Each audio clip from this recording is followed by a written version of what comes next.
दोस्तों, ये कहावत कोई ऐसे ही नहीं बनी है। इसके पीछे एक लंबी कहानी है।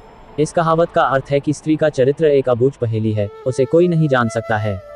वह जलेबी की तरह जटिल व्यक्तित्व की स्वामिनी है जो उल्टा होते हुए भी सती सावित्री दिखने का प्रयास करती है। वह अपने पति को मारकर सती होने का स्वांग रच लेती है। पर ऐसा चरित्र समस्त स्त्रियों का हो, यह जरूरी नहीं है। कुछ स्त्रियां ही ऐसे चरित्र की मालकिन होती हैं, समस्त नहीं। आओ आज एक कहानी सुनते हैं कि यह कहावत कैसे बनी। पंपापुर नामक एक राज्य था जहां पर विलासराय नामक राजा राज्य करता था। राजा का जैसा नाम वैसे ही उसके गुण थे, अर्थात वह एक विलासी राजा था। पूरे राज्य में स्वच्छंदता का बोलबाला था। न केवल पुरुषों अपितु स्त्रियों का भी हद दर्जे तक चारित्रिक पतन हो गया था।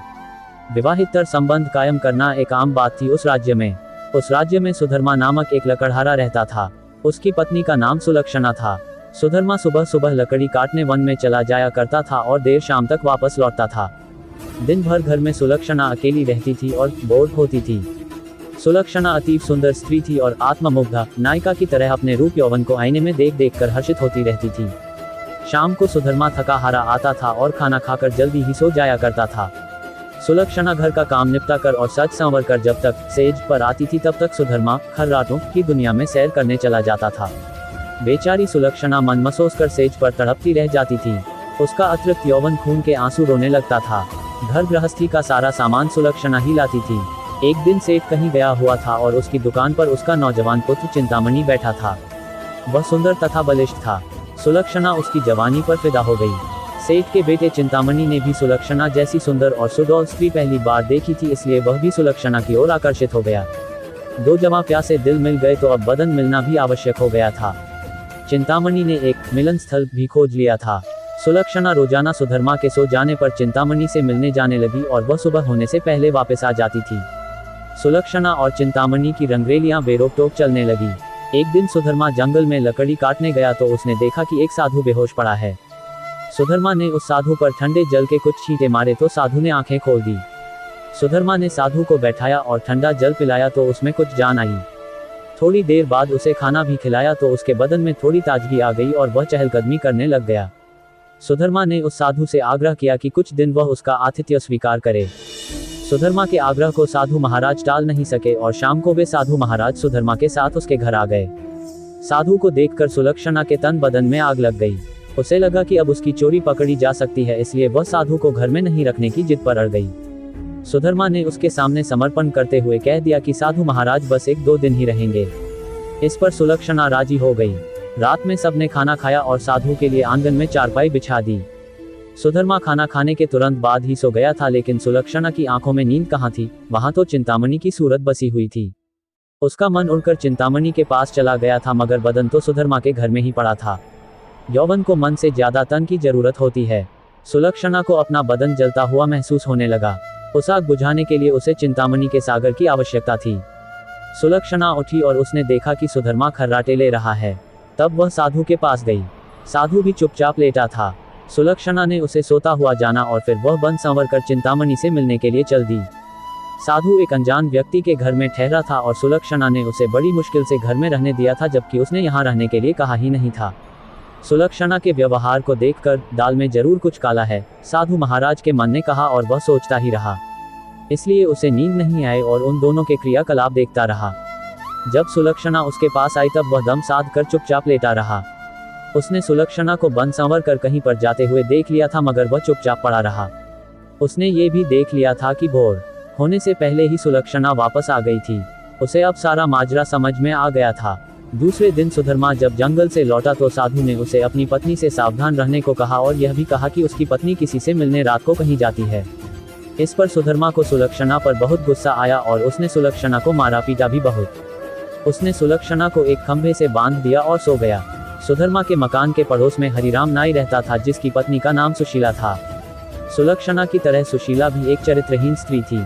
उसका भी एक यार था।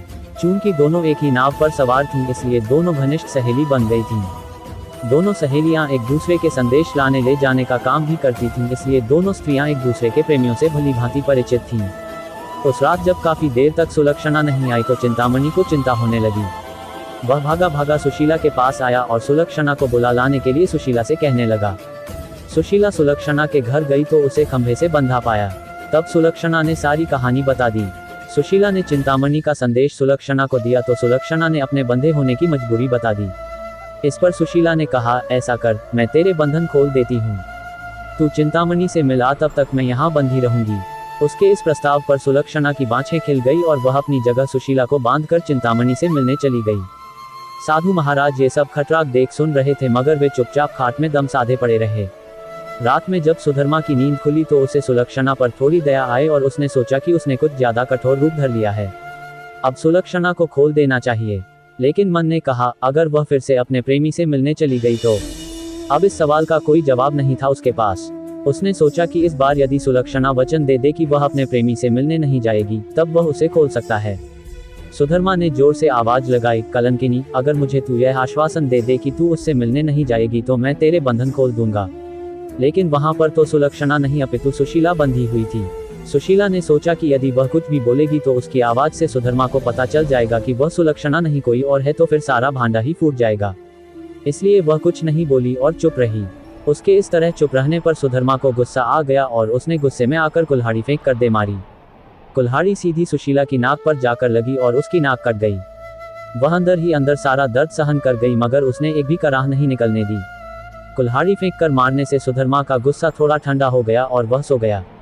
उधर सुलक्षणा आज जल्दी ही वापस आ गई और जल्दी जल्दी सुशीला के बंधन खोल डाले। तब सुशीला ने अपनी कटी हुई नाक दिखाई और सारा वाकया सुना डाला। सुलक्षणा ये देखकर और सुनकर कांप उठी, मगर अब क्या हो सकता है।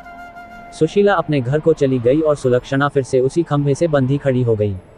साधु बाबा चारपाई पर पड़े पड़े ये सारा त्रिया चरित्र देख रहे थे।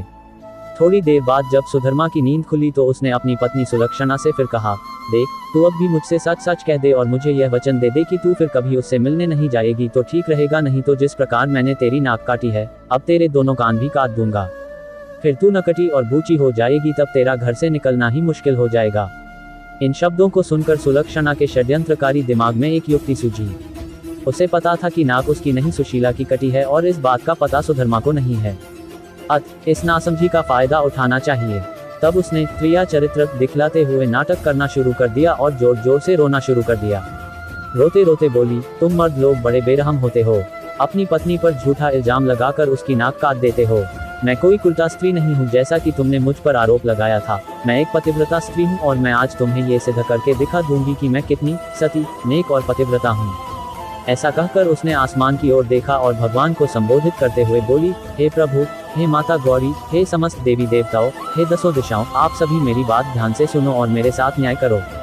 मैं यदि तन मन और वचन से एक पतिव्रता और सती स्त्री हूँ तो मेरे पति ने मुझ पर बदचलन होने का आरोप लगाकर जो मेरी नाक काटी है, वह नाक फिर से जुड़ जाए और एक पतिव्रता स्त्री क्या होती है ये पूरे जग को पता चल जाए। और वह ओम नमो भगवते वासुदेवाय नमः का जाप करने लगी। सुधर्मा ये सब देख और सुन रहा था। अभी 3-4 बार ही मंत्र का जाप हुआ था कि सुलक्षणा चीख पड़ी, मेरी नाक जुड़ गई, मेरी नाक पहले जैसी हो गई। हे भगवान, तेरा लाख लाख शुक्र है जो तूने एक पतिव्रता स्त्री की लाज रख ली और मुझ पर बदचलन होने का झूठा आरोप जो मेरे पति ने लगाया था उसे खारिज कर दिया। मैं आपका यह उपकार जिंदगी भर नहीं भूलूंगी भगवान। और उसने नीचे धरती पर झुककर भगवान को प्रणाम किया। तब तक सुबह हो गई थी। सुधर्मा को उसकी बातों पर विश्वास नहीं हुआ, इसलिए वह उसके पास गया और उसकी नाक को छूकर देखा, वह पहले जैसी ही थी। वह सुलक्षणा को आश्चर्य से देखता ही रह गया और अपनी गलती पर पछताने लगा। उधर सुशीला ने अपने चेहरे पर एक कपड़ा इस तरह लगा लिया कि नाक दिखाई नहीं दे। सुबह होने पर नाई हरिराम अपनी दुकान जाने लगा तो उसने अपनी पेटी संभाली। उसमें एक बड़ा वाला उस्तरा नहीं था। उसने सुशीला से कहा कि बड़ा वाला उस्तरा ला दे। सुशीला नाक कटने से चिढ़ी हुई सी थी तो उसने हरिराम की तरफ एक चाकू फेंक दिया और कहा, ये ले तेरा बड़ा वाला उस्तरा। बड़े वाले उस्तरे की जगह चाकू देखकर हरिराम का पारा 7वें आसमान पर चढ़ गया। उसने अपनी पेटी खोली और एक छोटा उस्तरा निकाला और उसे सुशीला की ओर फेंक कर मारा। सुशीला की चाल कामयाब हो गई। वह यही तो चाहती थी। उसने उस्तरा हाथ में पकड़ा और जोर जोर से चिल्लाने लगी, अरे मेरी नाक काट दी, हाय मेरी नाक काट दी। उसकी आवाज सुनकर अड़ोसी पड़ोसी आ गए और वहां भीड़ लग गई। लोगों ने देखा कि सुशीला की नाक कटी हुई है और उसके हाथ में एक छोटा उस्तरा है।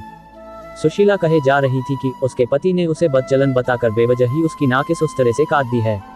लोगों ने सुशीला की बात सही मान ली और हरिराम नाई की खूब धुनाई कर दी। इतनी देर में राजा के सिपाही आ गए और हरिराम नाई को पकड़कर ले गए। राजा की अदालत में मुकदमा चला। सुशीला ने स्वयं को सती सावित्री पतिव्रता बताते हुए अपने पति पर आरोप लगाया कि उसने उसे बदचलन बताकर उसकी नाक उस तरह से काट ली थी। उस्तरा भी था और सुशीला की नाक भी कटी हुई थी। एक पत्नी अपने पति पर मिथ्या आरोप क्यों लगाएगी? अतः राजा ने हरिराम नाई को दोषी मानते हुए उसे मृत्युदंड सुना दिया। इस मृत्युदंड की चर्चा पूरे राज्य में फैल गई। सुधर्मा के घर में ठहरे हुए साधु महाराज ने भी जब हरिराम नाई को मृत्युदंड की बात सुनी तब वह विचलित हो गया। उसे दोनों स्त्रियों के क्रिया चरित्र का संपूर्ण ज्ञान था, जिसकी चपेट में एक निर्दोष व्यक्ति हरिराम नाई आ रहा था और अपनी जान से हाथ धो रहा था। तब वह राजा के पास गया और संपूर्ण घटनाक्रम राजा को कह सुनाया। राजा ने सुधर्मा और सुलक्षणा को दरबार में बुलवाया और कड़क कर सारी बातें सच सच बताने के लिए कहा। तब सुलक्षणा और सुशीला ने सारी बातें सच सच बता दी और अपने स्वान को भी बता दिया। अब मामला पूरी तरह से साफ हो चुका था। दोनों स्त्रियों का अपराध सामने आ गया था और हरिराम नाई निर्दोष सिद्ध हो गया था। इस षड्यंत्र के लिए दोनों कुलटाओं को भीषण दंड दिया जाना था, लेकिन स्त्री, बालक और साधु को मृत्युदंड नहीं दिया जा सकता है। इस शास्त्रीय विधान के अनुसार दोनों स्त्रियों के नाक कान काटकर उन्हें छोड़ दिया गया। इस पूरे वृतांत को देखकर साधु महाराज बोल पड़े, क्रिया चरित्र जाने नहीं कोई, खसम मारकर सती होई।